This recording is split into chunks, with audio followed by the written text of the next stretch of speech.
श्रीमान् वेङ्कटनाथार्यः कवितार्किककेसरी वेदान्ताचार्यवर्यो मे सन्निधत्तां सदा हृदि. காஞ்சிக்கு அருகிலே தூப்புல் அக்ரஹாரத்திலே அனந்தசூரி வாழ்ந்து வந்தார். அவர் கனவில் எம்பெருமான் தோன்றி திருமலைக்கு வருமாறு அனுக்கிரகம் செய்தார். அவரும் தன் பத்னியுடன் திருமலைக்கு சென்று எம்பெருமானை தரிசனம் செய்தார். அவரது கனவில் தோன்றிய எம்பெருமான் தன் திருமணியை கொடுத்தருளினார். அதை விழுங்கிய தோத்தாரம்பா கர்ப்பமுற்றார். மறுநாள் காலையில் மணி இல்லாமல் கோவிலில் அனைவரும் திண்டாட அதை தாம் விழுங்கியதாக கூறினார் தோத்தாரம்பா. பிறகு கர்ப்பமுற்று 10வது மாசத்திலே ஒரு குழந்தையை பெற்றார். அவருக்கு வெங்கடநாதன் என்று பெயரிட்டு தினமும் காஞ்சி வரதனை சேவிக்க எடுத்துச் சென்றனர். 5 வயதிலே வேதாந்த தேசிகனுக்கு நடாதுரம்மாளின் அனுகிரகம் கிட்டியது. பிறகு அப்புலாரிடமே எல்லா சாஸ்திரங்களையும் கற்றுணர்ந்தார். அவருக்கு அம்மங்கா என்ற பெண்ணுடன் திருமணம் நடைபெற்றது. பிறகு ஆச்சாரியனிருந்து பெற்ற கருட மந்திரத்தை எடுத்துக்கொண்டு திருவேந்திபுரம் சென்று அங்கே ஔஷதகிரியில் தபம் செய்து கருடனை பிரத்யக்ஷமாக கண்டு பிறகு அவர் மூலமாக ஹயக்ரீவ மந்திரத்தை பெற்று ஹயக்ரீவனை சாட்சாத்காரம் செய்து அவருடைய லாலாரசத்தை அருந்தி அவருடைய திவ்யமங்கள விக்கிரகத்தை பெற்றார். தேவநாதனை மங்களாசாசனம் செய்யுங்கால் தேவநாயக பஞ்சாஷத், அச்சுத சதகம் மற்றும் தமிழ் பிரபந்தங்களை செய்தெழுதினார் சுவாமி தேசிகன். ஒரு சமயம் ஒரு கொத்தனார் சுவாமியிடம் விளையாட்டாக கிணறு வெட்டத் தெரியுமா என்று கேட்க, சுவாமியும் கிணறு வெட்டி அவன் கையாலேயே எடுத்து கொடுத்த கற்களை வைத்து கிணற்றுச் சுவரை கட்டி அதை சிறம்பட செய்து முடித்தார். அந்த திருக்கிணற்றை இன்றும் நாம் அவருடைய கிரகத்தில் திருவேந்திபுரத்தில் நாம் காணலாம். அந்த கிணற்றிலே எப்பொழுதும் நீர் வற்றாமல் இருப்பது சுவாமி தேசிகனின் அனுக்கிரகமே. ஒரு சமயம் சுவாமி காஞ்சியில் வசிக்கும் பொழுது திருப்புக்குழி ஸ்ரீவைஷ்ணவர்கள் அவரை தங்கள் அக்ரஹாரத்திற்கு எழுந்தருளுமாறு பிரார்த்தித்தனர். அங்கே சுவாமி எழுந்தருளி விஜயராகவனை மங்களாசாசனம் செய்து ஸ்ரீ சக்கரத்தாழ்வாரையும் மங்களாசாசனம் செய்தார். அதன் மூலம் அவர்களுடைய வியாதிகள் அனைத்தும் தீர்ந்தன. சக்கரத்தாழ்வாரை சுதர்சனாஷ்டகம் மற்றும் ஷோடசாய ஸ்தோத்திரங்களாலும் விஜயராகவனை பரமார்த்த ஸ்துதியாலும் சுவாமி மங்களாசாசனம் செய்தார். ஒரு சமயம் சுவாமியின் வயிறு வெடித்துச் சிதற ஒரு மந்திரவாதி நீர் அருந்தினான். அதை அறிந்த சுவாமி காலக்ஷேப கோஷ்டியிலே ஞானதிருஷ்டியால் கண்டு கம்பத்தை கீறி அந்த நீரை வெளியேற்றினார். காஞ்சியிலே வரதனை சேவிக்குங்கால் வரதராஜ பஞ்சாஷத், ஞாசதசகம் போன்ற ஸ்தோத்திரங்களையும் மற்றும் பல பிரபந்தங்களையும் சுவாமி தேசிகன் செய்தருளினார். திருவேங்கடமுடையானை மங்களாசாசனம் செய்ய சங்கல்பம் செய்து கொண்டு அங்கிருந்து கிளம்பி திருமலைக்கு சென்று அங்கே குளத்திலே நித்தியானுஷ்டானங்களை செய்து திருவேங்கடமுடையானை மங்களாசாசனம் செய்தார். தயாசதகம் எனும் உத்தமமான ஸ்தோத்திரத்தை ஏற்றினார் சுவாமி. பிறகு அங்கே பாஷ்யக்காரருடைய சன்னதியிலே இதிராஜ சப்ததி எனும் ஸ்தோத்திரத்தை அருளினார் சுவாமி தேசிகன். அங்கிருந்து தீர்த்த யாத்திரையாக வடதேசங்களில் எழுந்தருளிருக்கும் எம்பிரான்களை சேவிக்க நைமிஷாரண்யம், திருவயோத்தி, திருவாய்ப்பாடி, பிருந்தாவனம், திருப்பிரிதி, தேவப்பிரயாகை மற்றும் பத்ரிநாதனை சேவித்து மீண்டும் காஞ்சிக்கே எழுந்தருளினார் சுவாமி தேசிகன். ஞான வைராக்கிய பூஷணரான சுவாமி தேசிகன் நித்தியம் உஞ்சி விருத்தி செய்து வாழ்க்கை நடத்தி வந்தார்.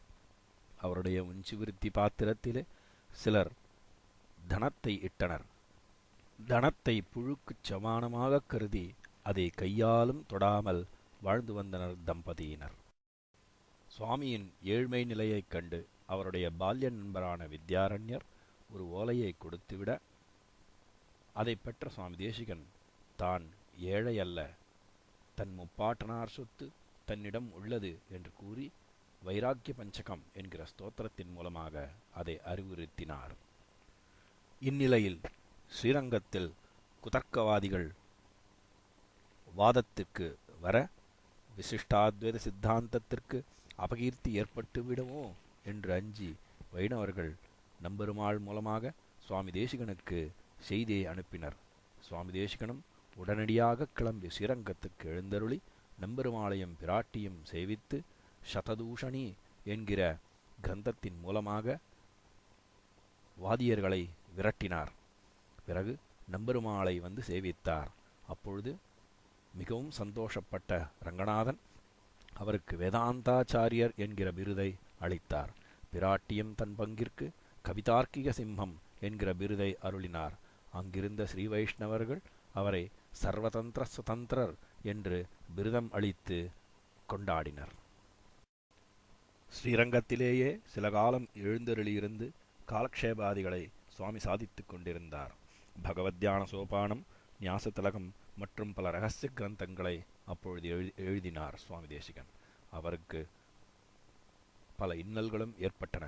அதை பொருட்படுத்தாமல் எம்பெருமானே தனக்கு அடைக்கலம் என்று அனைத்தையும் ஒதுக்கி தள்ளினார் சுவாமி தேசிகன்.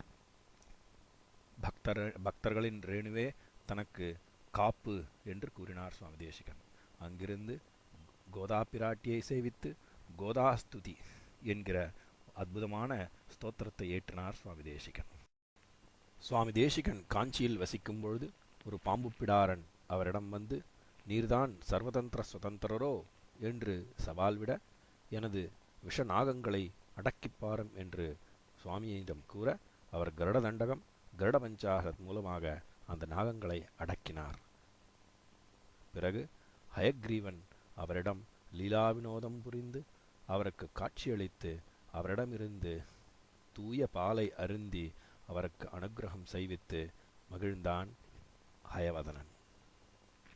மற்றொரு சமயம் ஒரு சிற்பி சுவாமியிடம் நீர்தான் சர்வதந்திர சுதந்திரரோ என்று வாதம் புரிய, தன் திருமேனியை அவரை செய்யச் சொல்லி தாம் பீட்டத்தை செய்தார்.